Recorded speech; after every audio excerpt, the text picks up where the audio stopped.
Brian is saying goodbye to Fanny right now. Right. I just want to know, she says she loves me. I just have a follow-up question. More than Steve? Equally.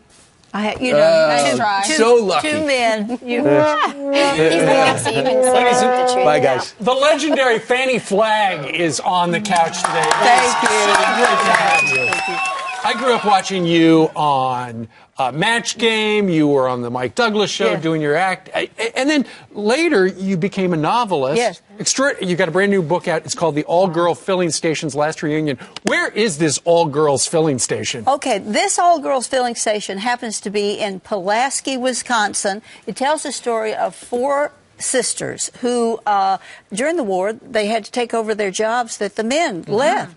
They learned all about motors and how to do, and all of a sudden, they wanted women pilots. Well, one of these gals had dated a pilot, and she knew how to fly a plane. So she joined the WASP, which is a women's group that flew military planes, and 3 of the sisters learned to fly planes and flew for the United States of America. And it's just, it's based on true stories. And that's something that a lot of women did in that World War II era. They stepped in to fill the role of Rosie the Riveter. Rosie the Riveter. They stepped in, did the job, didn't complain, and then when the war was over, they went back. So it was... You have a knack for just really highlighting the strength of women in their characters. I mean, I love your characters, and I love that you have the women who are willing to get in there and step in when needed. And then also, even when you're talking about serious things, there's always like a wink and a smile in your writing. So you've got the comedy in there throughout. What's the secret?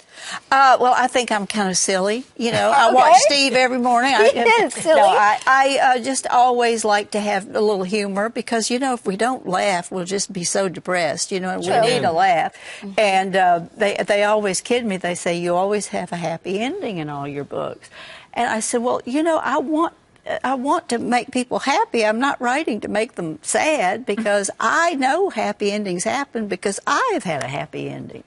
So, you know, and so I just I think it's better to keep things light. Sure. You know, you can talk about serious things, but you don't have to dwell on it, you know, and sit on it. Because real life, good advice. There's sadness and there's happiness. And it's a combo plate. It's just not one or the other. Sure. How did you hone your skills at performing? I mean, that's such a unique skill and ability. Because Heather's thinking about doing stand-up.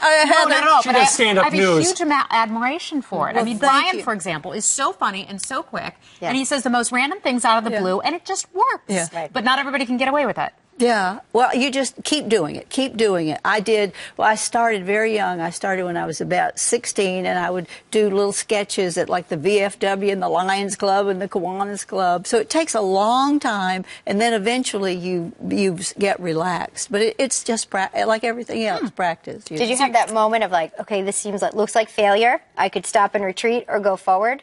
In your life? Oh, so many times, sweetheart. Yeah, oh yeah. Honestly, when I was younger, I came to New York 3 times and went back home because I thought I just don't have it, you know. And then something would happen, I'd go back. And so the 3rd time was a charm. So it sure was. What kind of made you switch and decide to start writing? Have you always liked that? You know, honey, I always wanted to be a writer, and basically fell into performing because I would write my material and nobody else could do it, so I would do it. And then I just reached a point where I just thought I've got to try it, or I'll always be upset with myself if I don't try it. And fortunately, I got a contract, and I was able to do it. Is Fanny your real first name? No, it is not. You know, I had to join Actors Equity, and you can't have the name of a famous movie star, and my real name is the name of a famous movie star, and there was already Tab Hunter. Just kidding. My real name is Patricia Neal. Sure. Yeah. And so, my real name is Patricia Neal, little Patsy Neal. And so I had to make up a name really fast, and I thought, what's the silliest name I can think of? Unfortunately, I thought of it, and I'm stuck with it. So I can never be a serious novelist, you know, with that name, but I made it up because I thought, well, that's somebody, they'll remember it. Sure. And so I still have it. Did you have to legally change your name then as well? You know, you can do both. You can have Fanny Flagg, a.k.a.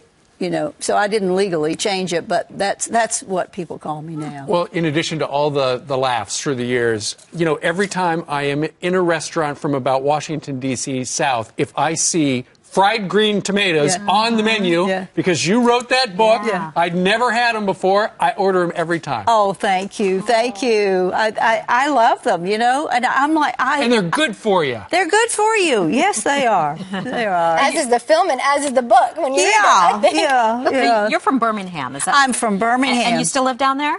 No, I actually live in California, and then I have a place in South Alabama, a little town called Fairhope, Alabama. Okay. And do you have children? No, I have no children, but I have lots of cute little animals. Oh, wonderful. So, Cute. What animals? I have a kitty and a puppy, and I also spend most of my time in California because it's just easier to write because the weather's so even. I live in Santa Barbara. Oh, my goodness. And so you don't have to fight the weather and all that. You can just sit outside by the poolside. By the way, you guys have so many fans in both Alabama and California that said to tell you hello and how much they love you. Well, that's fantastic. Thank you. Mm-hmm. Well, you're going to be on your way here shortly. Tell them all we said hi. I'll do so. If you want a good novel, a funny novel, she's fantastic. Pick up Patricia Neal. I mean, Annie Flags. The old girl. Stations last year. Thank you very much, Fanny. Thank you. Wonderful to meet you. Oh my God. Hey, there's that music. Oh my gosh.